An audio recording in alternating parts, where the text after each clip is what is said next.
Um, what is going on here? How are you going, guys? So today I am doing a Q&A in courtesy of my 4,000 subscribers. I'm gonna cook. I know that my niche is I'm always cooking and stuff, but I just wanted to share with you guys about how to get monetized based on different content. How are you, Delcy?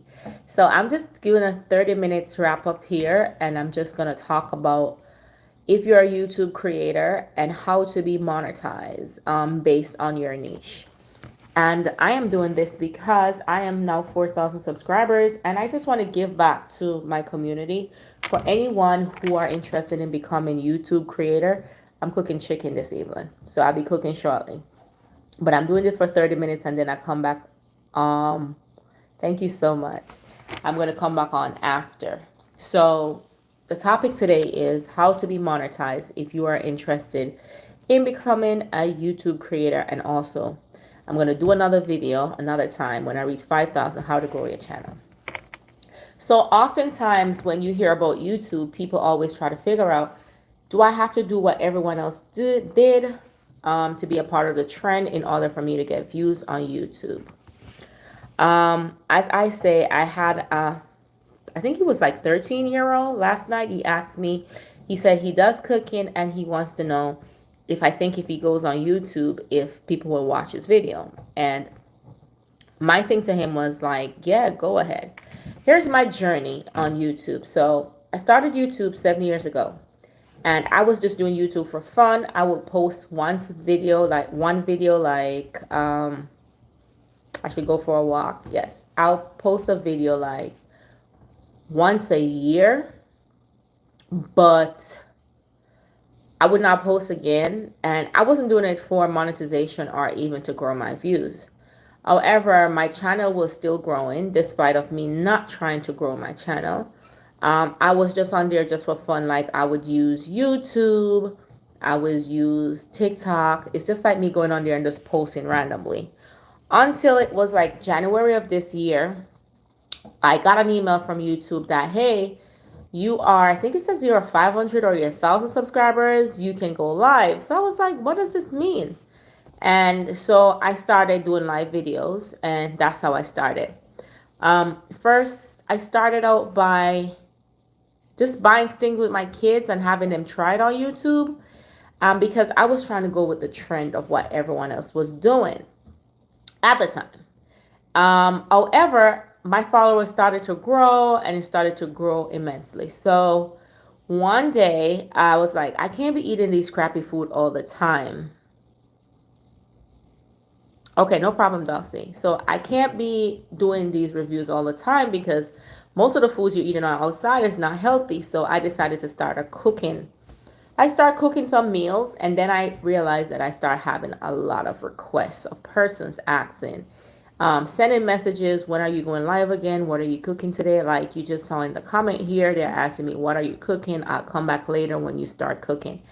Hi, Kimmy. So I'm just gonna be talking. Then I will give you guys a shout out after. I know this is a live video, but if you're ever considering to become a YouTube creator or a content creator, full-time content creator, I think these are the things you need to identify. Who are your audience, and consider who might view your channel. So I think one of the best ways to try to figure that out is by going live.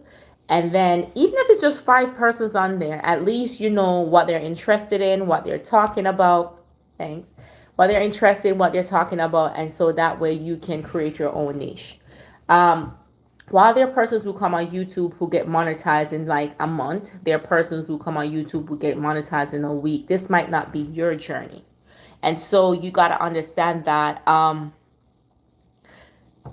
on YouTube, you have to have an intention that, hey, I'm not just going to do YouTube just for the money. I'm going to love what I do. It's just like going on Facebook or going on Instagram and posting, and you're posting freely, not because you're forced or you're just doing it for monetary gain. Um, that's how most people start: Instagram, Facebook, and YouTube is kind of like a different platform, but at the same time you can able to store your videos, look back at where you started, and also to see your growth. So identify your target audience, and one of the ways of doing that is going YouTube live and see the interaction in the comments based on the stuff that you're talking about. Another thing is create some quality content. Okay, create quality content, meaning it doesn't mean that you have to have the best background. It doesn't mean that you have to have the best cameras. It doesn't mean that you have to have the best equipment. As for me, my all of you on my life today can tell that I had what do you call that now? The thing that holds a tripod, and I wasn't using it because I didn't even know. My YouTube followers have been following me. They have been growing. My channel has been growing. And so it wasn't about me just using my phone. They didn't really care if I was using a tripod or they did not use a tripod. They just wanted to see me cook, or they wanted to see me engage with my family.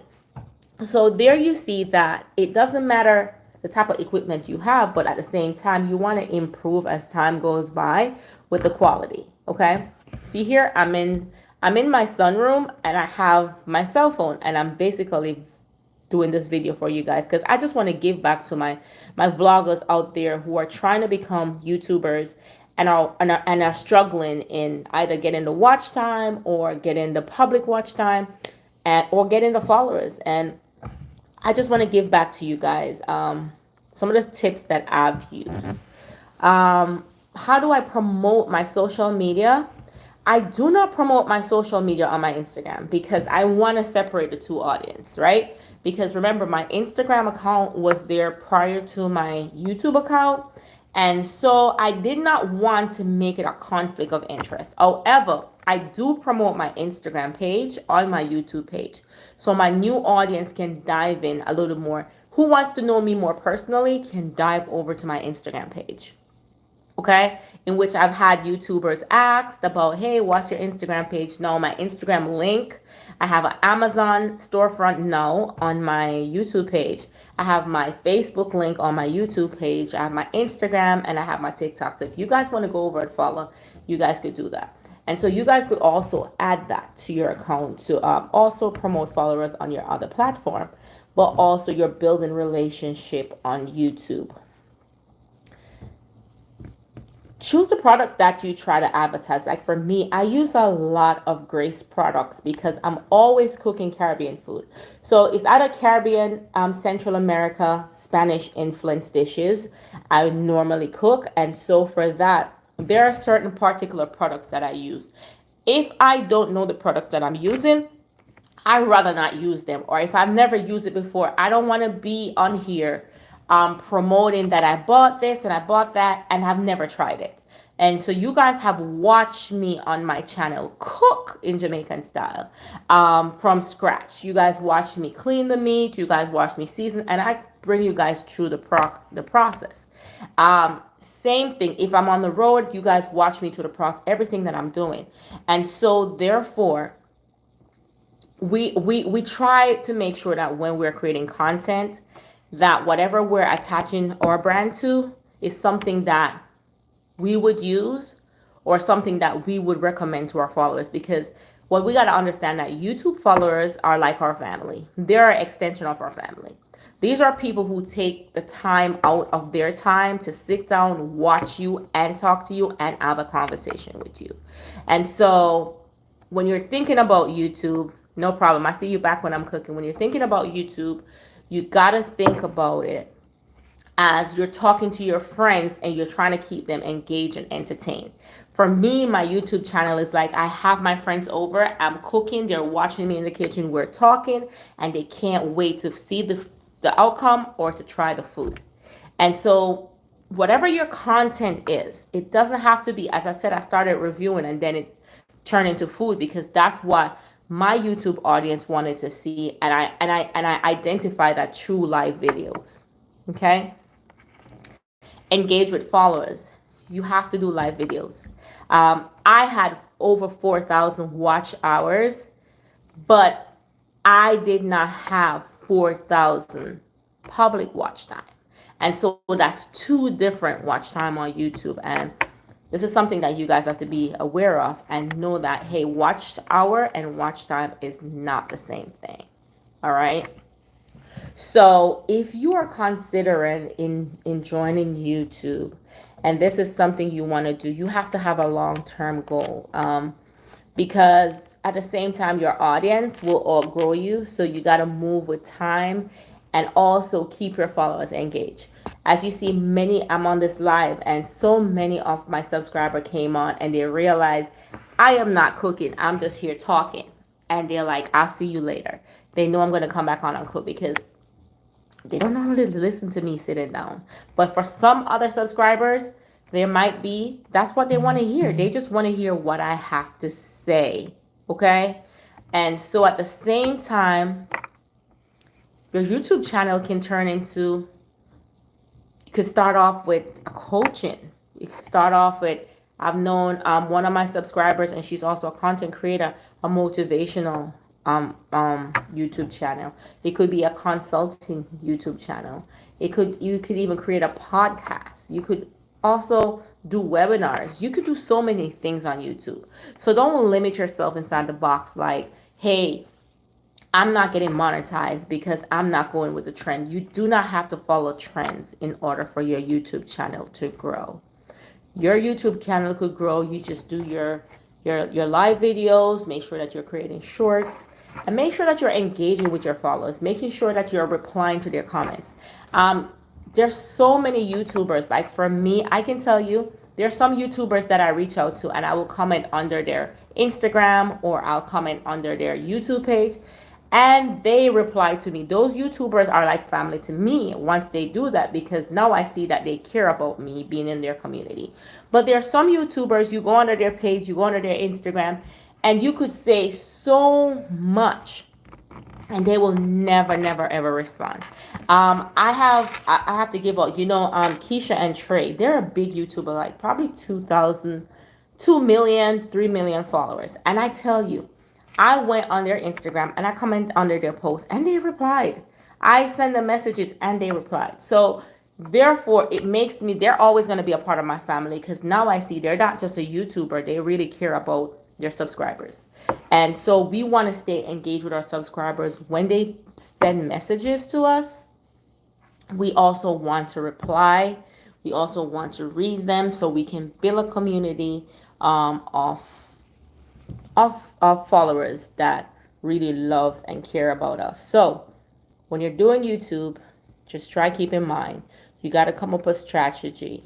In the long run, probably will generate revenue for you, but do not go with that intention of YouTube just generating income for you, because what will happen is if the money is not coming as you presume it will be, you will get fed up. You probably don't want to do it anymore. So keep in mind that it's just a diary that you're doing. You're talking to your cousins, you're talking to your friends, they're over, you're entertaining them. And yeah, once you have that perspective, you will have an interactive audience, and your followers will stay with you and follow you throughout your journey on YouTube, or even as a digital creator or a content creator.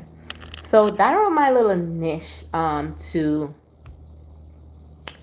how you grow your YouTube, how you go on the road to monetization, what's the difference between YouTube watch time and YouTube public watch time. I hope that helps. And I just gave this back because I am 4,000 subscribers.